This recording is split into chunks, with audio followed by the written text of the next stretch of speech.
We are very excited about this year's Lifetime Commitment Award because this person is so busy that it amazes us that he can take the time to even send us a wonderful message about the work we're doing. But before we go introduce our Lifetime Commitment Award recipient this year, I'd just like to review some of our past recipients because some of them are in our room with us right now. And when I call out their names, I hope they will wave, turn on their camera and wave. So let's start out with the beginning. In 2009, our first Lifetime Commitment Award went to Morton Deutsch. He has been an inspiration for all of our work. He taught us about the value of waging good conflict, or constructive conflict as a term, because conflict is just a normal part of life, but we can conduct conflict in a way that preserves the dignity of all involved. And then Anne, if you are with us, I would love to have you wave your hand, and unfortunately I can't see you, but wave your hand. Anne Wyatt Brown and Bert Wyatt Brown, Anne for her work with the older citizens, and Bert for his amazing book on the history of honor in the South. Then Jean Baker Miller and Mike Miller, they were a team who taught us about the power of dignifying dialogue and also relational practice.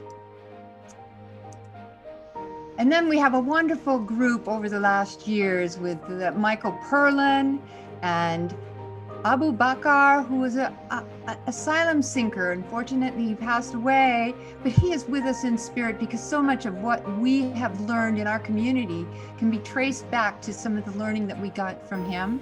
Evelyn and I received the half at the Lifetime Achievement Award, which we are very happy to have. We have lots of work to do ahead. And then let me recognize David Yamada, his amazing work in the workplace, creating healthy workplaces. Phil Brown and his work with social emotional learning around the world. Michael Britton, as you know, is a wonderful, inspirational, wise consultant and psychologist who shares his wisdom every year. And then most recently, Janet Gerson. We are so glad that Janet is with us and keeping us moving forward with a message of peace and dignity in the world. And Claudia Cohen, who taught us that dignity is an everyday practice, an everyday practice. And then finally, this year's recipient is the distinguished Peter Coleman. Peter Coleman is the director of the ICCCR. He has been an inspiration to all of us. He's a visionary leader that really taught us that we can work together as a global community to strengthen our ideas and cultivate this work in the world, this work for dignity in the world. And Evelyn, I'm going to invite you to say a few words about Peter at this point. Evelyn. Thank you so much. Thank you so much, dear Linda. Everyone, it's so lovely to see you back here. All welcome back. And I see that Anne Wyatt Brown, she switched her video on. You see her perhaps. She was and her husband were recipients of our award earlier. And now this year, our dear Peter Coleman. I met Peter in the year 2001. And in the year 2003, he was present in the first of this workshop series. Morton Deutsch, the founder of the ICCCR, the International Center for Cooperation and Conflict Resolution, Morton Deutsch, he convened our very first workshop in his center at Columbia University in 2003. And who was present? Janet Gerson, who was here, Peter Coleman, many others who are still with us, were present in our very first workshop in 2003.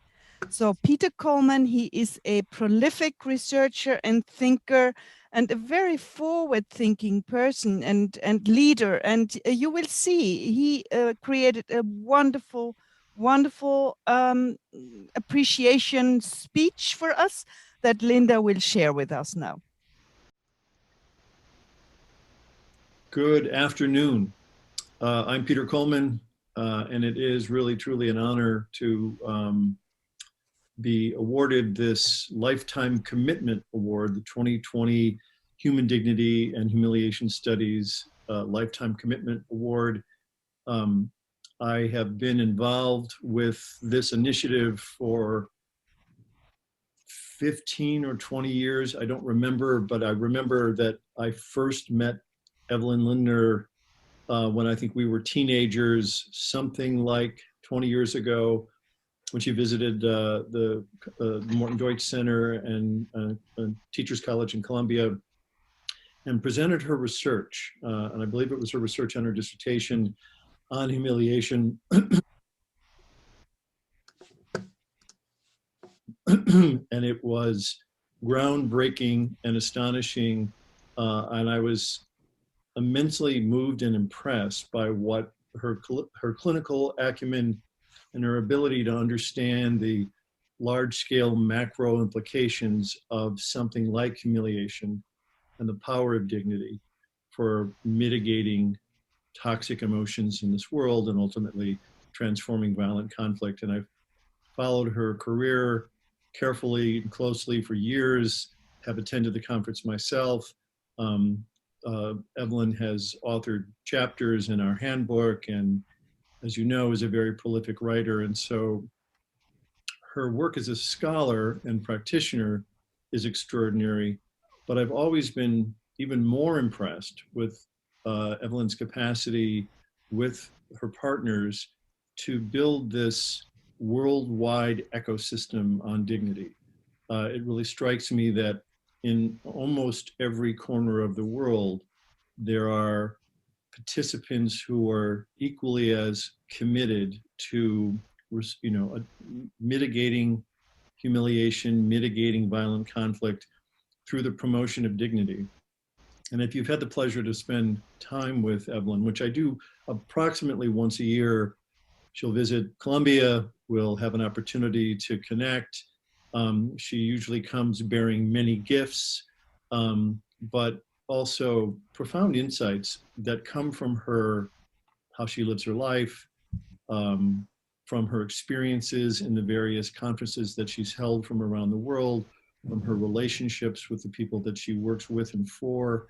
And so I'm always buoyed by her insight and passion and profound commitment to this work that really comes through when you spend time with her one-on-one and start to get a sense of this global ecology that she is helping to bolster, right? I mean, I think that there is so much important work that's happening all over the world, and what Evelyn has been able to do as a citizen of the world is move around and travel around and meet and make those relationships stronger in order to help this nascent ecology of dignity become stronger and stronger every year. So it's an immensely impressive and immensely important initiative that transcends scholarship and transcends direct practice. It really is allowing all of us to have a sense of a global movement that we're part of. My work connects to it. I study both intractable conflict, and humiliation has been a component of that, in the mitigation of humiliation and trying to understand that toxic emotion. As well as my work in studying more sustainably peaceful societies where dignity reigns. Myself and Allegra Chen Correll spent time last December, when we could still travel, in Mauritius, which is an African nation, an island nation off the coast of Africa. And it is a highly multicultural society.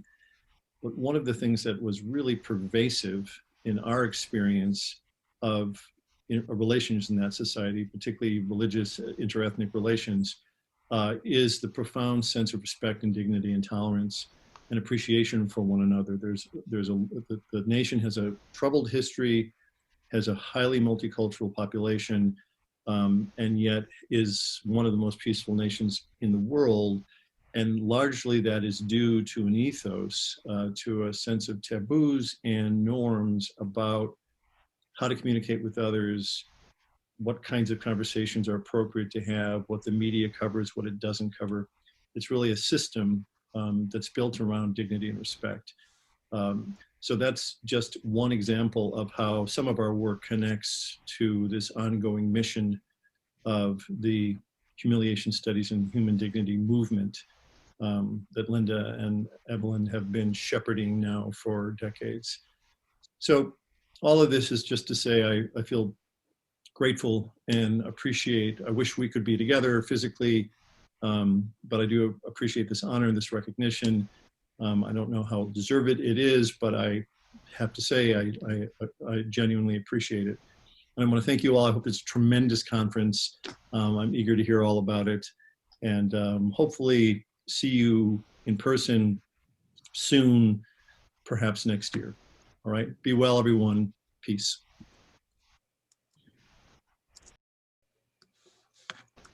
So wonderful to have Peter with us in this special way, because his work has been an inspiration to all of us. And we're looking forward to his new book that's coming up. Evelyn, can you say a few words about his new book?